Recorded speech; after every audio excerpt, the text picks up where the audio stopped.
YouTube channel. In this video, let's talk about what are dynamic content components in Angular.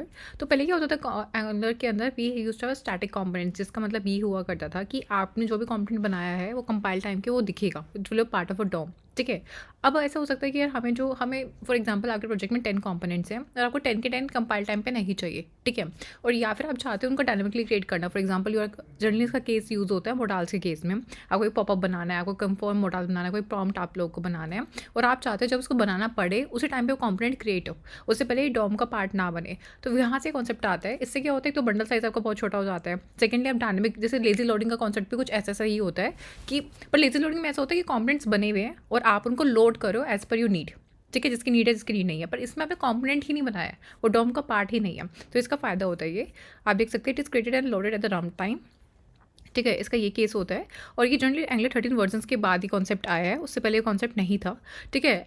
Dynamic component बनाने के लिए आपको चाहिए होते view container ref. This is something you need, मतलब ये एक आप लगा लो कीवर्ड है जिसकी हेल्प से ही ये बनता होता है.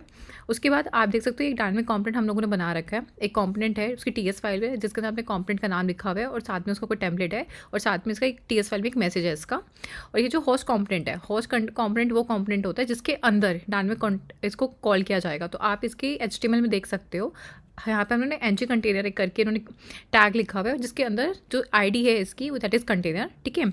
और यहाँ पे उन्होंने इसी को कॉल किया हुआ है. व्यू चाइल्ड क्या करता है बेसिकली, यूजिंग द ID वो इस एलिमेंट को फेच करता है. जैसे हमारे जावास्क्रिप्ट में हमारे पास होता है ना, gate element by ID, gate element class name. इसका काम वही होता है. इसका हमने व्यू कंटेनर रेफ हमने इसलिए दिया है जिससे ये बताया एंगुलर को कि बेसिकली हमें यहाँ पे एक डायनेमिक कंपोनेंट बनाना चाहते हैं, इसे डॉम में अभी मत डालना. ठीक है. अब यहाँ पे क्या हो रहा है, एक आपने फंक्शन बनाया है जो क्या करता है, पहले जो आपने कंटेनर यहाँ पे बनाया, आपने कंटेनर जो यहाँ पे बनाया इसको क्लियर करता है. लेकिन इनकेस अगर पहले से कोई कंटेनर अटैच है तो उसको क्लियर कर दे. उसके बाद एक क्रिएट कंपोनेंट हमारा अगेन एक कीवर्ड है, इनबिल्ट आप फंक्शन लगा सकते हो जहाँ से उस कंपोनेंट को वो क्रिएट कर रहे हैं और यहाँ पे वो उस कंपोनेंट को कॉल कर रहे हैं. और एट द लास्ट वो कुछ कंटेंट में कुछ डेटा भी डालना चाह रहे हैं. मतलब बेसिकली कंपोनेंट को क्रिएट करने के बाद also want to add some message into it. अब यहाँ पे क्या होगा, फ्रंट एंड पे जैसे HTML के अंदर आपको बटन दिखेगा और उससे क्लिक करोगे तो इस फंक्शन को कॉल होगा. कॉल होने के बाद पहले कंटेनर जो एलिमेंट आपको जो क्रिएट हुआ है वी कंटेनर रेफ का, उसे क्लियर किया जाएगा और उसके बाद they are creating a new component into it. ठीक है.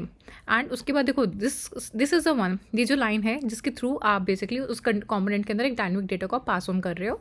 और ये एंड डिस्ट्रॉय पे आप लाइन लिख सकते हो जिसके ऊपर आपका काम हो गया. तो अब आप उसको रिमूव करना चाहते हो कंपोनेंट को फ्रॉम द डॉम. हम डायनेमिक कंपोनेंट्स को यूज़ क्यों करते हैं, रन टाइम UI कंट्रोल करने के लिए, ऑब्वियसली क्लीनर टेम्पलेट्स के लिए, बेटर परफॉर्मेंस के लिए. और मैंने आपको जैसे बताया था स्टार्टिंग में कि इसका हम यूज़ करते हैं मॉडल्स में, जनरली पॉपअप्स में और डैशबोर्ड्स में. ठीक है. ऑलरेडी वर्जन्स में the keyword which was use to create dynamic component was component factor resolver. अब ये यूज़ होता है view container ref dot create component. ठीक है. And yes, so this was it. So I hope you guys like this video. In case you guys do, then please like, share, comment, subscribe my channel.